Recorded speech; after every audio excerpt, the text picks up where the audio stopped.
Hello everyone. Welcome to the podcast series Informed Investment 101 by Signals. I am Anamika with you, your host for today's session.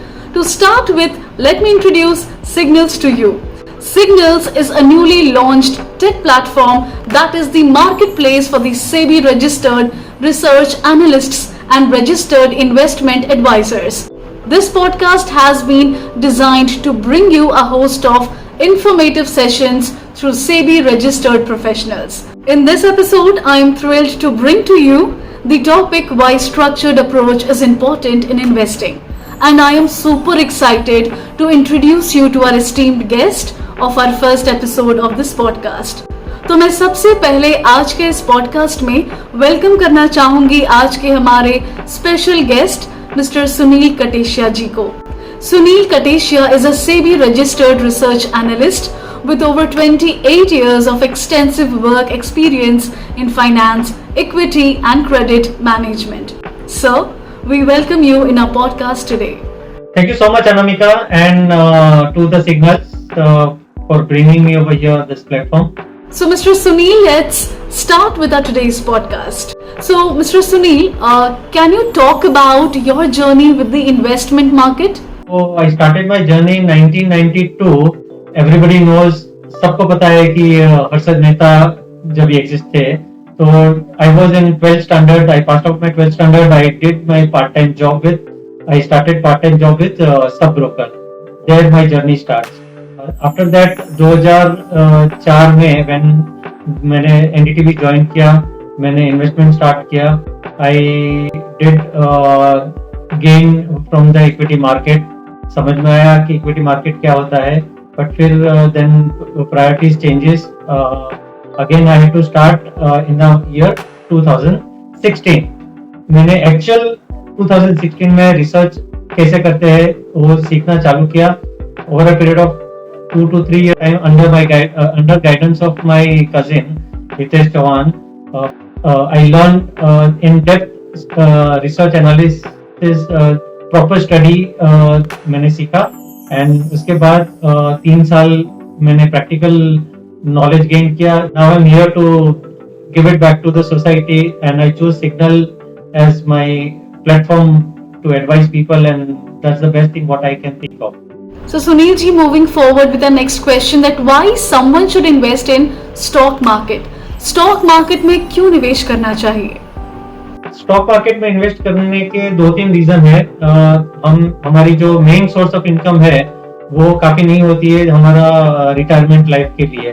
तो हर कोई जो भी savings होती है वो कहीं फिक्स डिपॉजिट में रखता है, कोई सेविंग अकाउंट में रखता है. तो जहाँ पे हम और कोई एनएससी में रखता है, अपना नेशनल सेविंग सर्टिफिकेट में रखता है, म्यूचुअल अपना प्रोविडेंट फंड स्कीम्स होते हैं वहां पे रखता है. ये सारे इन्वेस्टमेंट के जो सोर्सेज है वहां पे हमें जैसे सेविंग अकाउंट में 3.5 से 4% ज्यादा से ज्यादा रिटर्न मिलता है, या फिक्स डिपॉजिट में हमें 5 से 6% रिटर्न मिलता है. नेशनल सेविंग सर्टिफिकेट स्कीम से वहां पे हमें 7% रिटर्न मिलता है अप्रोक्सीमेट. और जबकि हमारा inflation rate he 7 to 8% every year है. तो ज्यादातर टाइम हम जो भी इन्वेस्ट किया होता है वो इन्फ्लेशन रेट में डिस्काउंट हो जाता है और at the end of the day हमारे पास जितने पैसे होते हैं उतने ही बचते हैं. इक्विटी मार्केट एक ऐसा सोर्स है जहाँ पे हमें इन्फ्लेशन रेट से ज्यादा इनकम हो सकती है. अब व्हाई इक्विटी मार्केट? इसलिए क्योंकि equity market is as good as investing in a particular business. हमारे पास पैसे कम होते हैं लेकिन फिर भी we can consider as that we are investing in a proper business. We are running a business though with a small quantity of number of shares definitely. और जैसे जैसे बिजनेस ग्रो होता है, अगर हम कोई अच्छा कंपनी चूज करते हैं जो ग्रोइंग है, जो प्रमोटर अच्छा है, अगर वो रिसर्च प्रॉपर होता है और उस हिसाब से अगर हम इन्वेस्ट करते हैं तो हमें कई गुना अच्छा रिटर्न मिल सकता है. So Mr. Sunil, who should invest in stock market? किसे स्टॉक मार्केट में निवेश करना चाहिए? Okay, everybody has a dream of keeping some money idle and for a longer period of time at the time of retirement, as normally say. So second source of income जो हमारा होता है, जो हम सेविंग्स में रखते हैं या जो हमारी एक्चुअल सेविंग्स होती है वो इन्वेस्ट करनी चाहिए हमें. बट ये कंसिडर करके कि the person who has excess money from there regular expenditure, जो हमारा जो इनकम है, इनकम में से जो सेविंग्स बचती है, जो सेविंग हमें अगले 3 साल, कम से कम 3 साल तक रिक्वायर्ड नहीं है, वो सेविंग्स इन्वेस्ट करनी चाहिए। अगर किसी के पास पैसे है और वो आगे 6 महीने में या 10 महीने में या साल भर में वो पैसे की रिक्वायरमेंट है, तो वो पैसा इन्वेस्ट नहीं करना चाहिए, क्योंकि मार्केट में वॉलिटिलिटी होती है, साइकिल्स होती है, शेयर बाजार ऊपर जाता है, नीचे जाता है। अगर हमने कोई अच्छी कंपनी में इन्वेस्ट भी किया भी है, फिर भी अगर मार्केट कंडीशंस अच्छे नहीं होते हैं तो शेयर का भाव ऊपर या नीचे जाता है। अल्टीमेटली शेयर प्राइस जो होती है वो बाय प्रोडक्ट है। अगर कंपनी अच्छी परफॉर्म करती है तो आज नहीं तो कल शेयर का भाव ऊपर जाता है। तो considering the volatility, one who should invest in an equity market should consider at least 3 years of investment, so that he is not losing over a period of time. Moving forward with the fifth question of today's podcast, and that is, what has been your personal style of investment? निवेश में आपका अपना personal तजुर्बा या फिर अंदाज क्या है? My personal style of investing, मैं तो पहले एक मिथ दूर करना चाहता हूँ कि हर कोई कहता है कि अगर लॉन्ग टर्म इन्वेस्टमेंट करना है तो कोई एक कंपनी में पैसा इन्वेस्ट करो और वो पैसा, वो कंपनी के शेयर्स भूल जाओ for a infinite time till you don't require this money. But ये एक मिथ है। कोई भी कंपनी में अगर लॉन्ग टर्म इन्वेस्ट करना है तो वो कंपनी का बिजनेस सोच समझकर इन्वेस्ट करना चाहिए, ना कि जस्ट कोई अच्छी कंपनी में इन्वेस्ट कर दिया और भूल गए। भूल जाना वो एक गलत बात है। ये मेरा एक पर्सनल, यस डेफिनेटली आपको मार्केट में इन्वेस्टेड रहना है for a longer period of time, लेकिन एक ही कंपनी में लॉन्ग टर्म के लिए रहना जरूरी नहीं है। ये एक मिथ है। फॉर एग्जाम्पल, अगर मैं आपको एक प्रोडक्ट, एक कंपनी है जो बहुत 100 साल तक वो लीडिंग थी अपने एरा में, लेकिन उसके बाद क्या हुआ, आज वो दिखाई नहीं देती है। नोकिया कंपनी है, आपको पता है, एवरीबडी नोज नोकिया का एक एरा था, नोकिया आया, बहुत सक्सेसफुल रहा, लेकिन टेक्नोलॉजी अपग्रेडेशन की वजह से वो नहीं रहा। तो ये जरूरी नहीं है कि आप एक ही कंपनी में लॉन्ग टर्म रहो, बट यस डेफिनेटली अगर आपका रिसर्च अच्छा है, आप प्रॉपर रिसर्च में आप देखते हो कि अगर कंपनी का प्रोडक्ट क्या है, इनोवेटिव है नहीं है, प्रोमोटर अपना डिसीजन सही लेते हैं या नहीं लेते हैं, मार्केट में वो प्रोडक्ट की डिमांड है या नहीं है, ये सारे रीजंस कंसीडर करने के बाद अगर आप कंपनी में इन्वेस्ट करते हो उस हिसाब से longer period of time, then good. As soon as you think that the company stops growing, then you have a better option, then go for another company and invest in another company. That's what normally supposed to be done. I think this is an important question for our listeners. That is, Mr. Sunil, can you explain what is the difference between trading and investing? Everybody knows trading. The word itself says that buy and sell and gain out of it. Correct. So trading is a short-term transaction where you invest your money for a shorter period of time and make money. Yes, there are chances of making money as well as losing money also. This is in nature of trading. Definitely अगर कोई trading में पैसा बनाता भी है तो वो profit earn करता है। ट्रेडिंग से कोई वेल्थ बिल्ड होती है ऐसा बहुत कम सुना है मैंने। अगर आप इन्वेस्ट करते हो, if you are investing in a particular good research company for a longer period of time, then being an invested, आपकी जो इनकम होती है वो कंपाउंडिंग होती है। चक्रवृद्धि ब्याज तो आपने सबने सुना ही होगा। तो वो चक्रवृद्धि ब्याज का जो बेनिफिट है वो आपको लॉन्ग टर्म इन्वेस्टमेंट से ही मिलेगा, आपको ट्रेडिंग से नहीं मिलता है। क्योंकि ट्रेडिंग आप जो भी प्रॉफिट आता है वो आप कंज्यूम कर लेते हो, वो खर्चा कर देते हो, री इन्वेस्ट नहीं होता है। एक बार आप गाड़ी छूट जाती है तो छूट जाती है। वो अच्छी कंपनी में अगर आपने इन्वेस्टेड रहते हो तो उसका बेनिफिट आपको लॉन्गर टर्म में मिलता है। लेकिन अगर आप ट्रेडिंग करते हैं तो कोई अच्छी कंपनी में भी अगर आपने इन्वेस्ट किया है तो उसका बेनिफिट आपको लॉन्ग टर्म में नहीं मिलता है। तो हमेशा investing creates wealth where trading makes you profitable. So Mr. Sunil, what is the role of a research analyst?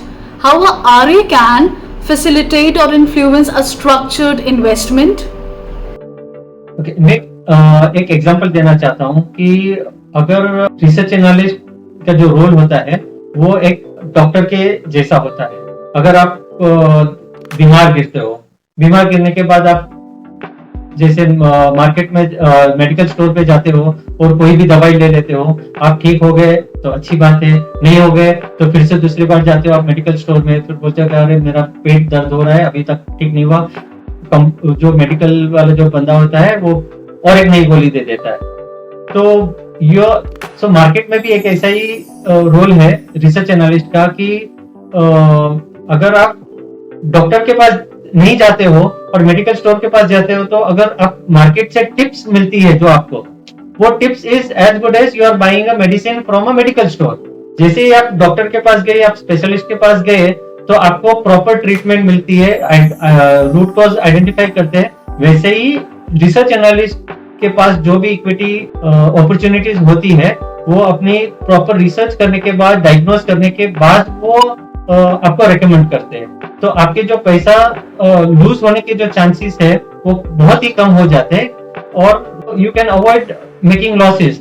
तो रिसर्च एनालिस्ट का जॉब एक ऐसा जॉब है जो प्रॉपर फंडामेंटल और टेक्निकल रिसर्च करने के बाद ही रिकमेंड करना। So, Mr. Sunil, in your opinion, how critical or important is the role of a tech platform in bringing the whole ecosystem together? The market, research analysts, advisors, and the investors? So, tech platforms are actually a God gift as of now in recent era, digital era. Everybody knows that currently digital era works exponentially helpful in the current scenario. जैसे ही अगर मैं दुनिया के कौन से कोने में बैठा हूँ, रिसर्च एनालिस्ट अपना काम कर रहा है, आपको सही जानकारी नहीं है, तो आप कहीं से भी कोई भी दुनिया के कोने में बैठ के आप रिकमेंडेशंस पाते हो। तो अगर प्रॉपर एडवाइस आपको कहीं से भी मिलती है प्रॉपरली, और वो भी रजिस्टर्ड रिसर्च एनालिस्ट से मिलती है, और वो एडवाइस से अगर किसी को फायदा होता है, तो I mean platform is the best solution. Actually, this is platform is considered as a proper marketplace where actually the consultant and the consultee is coming at one place and exchanging the services and fees. So I mean without technology platform nobody will survive. Okay, so we are coming up with one more interesting question, and that is, how do you think Signals is going to bring change to this ecosystem, and how is it going to positively influence structured investment? Signals is the platform which I like the most because it has very variety of features. It is so customized that it मतलब इतनी अच्छी तरह से बनाया गया है कि हर एक इन्वेस्टर की नीड यहाँ पे पूरी होती है। अगर इन्वेस्टर को कोई क्वेश्चन है तो वो रिसर्च एनालिस्ट या एक्सपर्ट को पूछ सकता है। उनको अगर शॉर्ट टर्म में इन्वेस्ट करना है तो वो ऑप्शन अवेलेबल है, उनको लॉन्ग टर्म में इन्वेस्ट करना है तो अवेलेबल है। There are experts actually defined which are verified as in SEBI registered, and they are on the platform, and users actually में जिस हिसाब से उनको रिक्वायरमेंट है उस हिसाब से वो अपनी रिक्वायरमेंट पूरी कर सकता है। फॉर एग्जांपल, अगर किसी को एक ही रिकमेंडेशन चाहिए तो एक ही रिकमेंडेशन बाय कर सकता है। अगर किसी को बंच ऑफ रिकमेंडेशन चाहिए टू इन्वेस्ट लार्जर मनी तो वो भी कर सकता है। अगर किसी को अपना पूरा पोर्टफोलियो मैनेज करना है according to the model portfolio तो वो भी पॉसिबल है। So it is so customized that each and every need is been satisfied in this particular platform, which मुझे नहीं लगता है कि दूसरा कोई ऐसा कोई प्लेटफॉर्म है जहाँ पे आप एक रिकमेंडेशन बाय कर सकते हो या सिर्फ एक ही जगह पे इन्वेस्ट करना है तो आपको ढूंढना नहीं पड़ रहा है कहीं पे। So I think this is the best platform which I have seen as of now. Coming down to the last but not the least question of our today's episode of the podcast, that what aspects of Signals are unique and what are your personal favorite features of Signals? As I mentioned that the Signals has lot of features. The most features I like it is a paper call and the bundle of stocks. These are the two features which helps the investor a lot. अगर paper call देके you can actually judge the research analyst work and according to that you can go for buying a bundle. But I will फिर भी मैं recommend करूंगा investor को कि सिर्फ एक कॉल पे ना जाए, क्योंकि जरूरी नहीं है कि जो भी हर एक कॉल रिसर्च एनालिस्ट है वो 100% सही है. So definitely there are possibilities that according to the market volatility, price goes ups and down, and chances are that the price movements are not according to the expectation of the investor. So आप paper call definitely लीजिए, लेकिन सिर्फ एक मत लीजिए. Don't restrict yourself to one buy paper call. 2 या 3 at least आप लीजिए, आप टेस्ट कीजिए. एंड फिर मैं कहूंगा कि आप एक्सपर्ट को अगर आप पसंद करते हैं तो आप बंडल के लिए जाइए, और आपको कोई भी क्वेश्चन है तो आप एक्सपर्ट को क्वेश्चन पूछिए. And I think each and every expert will provide you the proper answer to your queries. So Mr. Sunil Katesha ji, that was very insightful points with regards to structured approach towards investment. I am sure these are immensely beneficial to everyone who want to get onto this journey with investment, and also to those who have already on this journey. With the help of a robust tech platform like Signals, and with the expert guidance from analysts like you, users are going to get immensely benefited through Signals platform. We at Signals are really looking forward to a mutually rewarding relationship with you. I am sure our listeners will also be joining us in this journey, making it a great success story. Thank you so much, Anamika ji, and thank you so much to the Signals, and I wish all the investors a very best of luck, and hope their money grows day by day and year on year, and happy investing. Thank you so much. Thank you listeners for being part of this episode. At Signals.in, we offer more than financial advice. We provide educational resources including events, webinars and courses by industry experts. This help you make better investment decisions and grow your financial knowledge. See you in next episode of Informed Investment 101 series. Till then, be aware, be alert, be confident. Signals is here to lead the way. Thank you, take care, and till the time, stay tuned with us.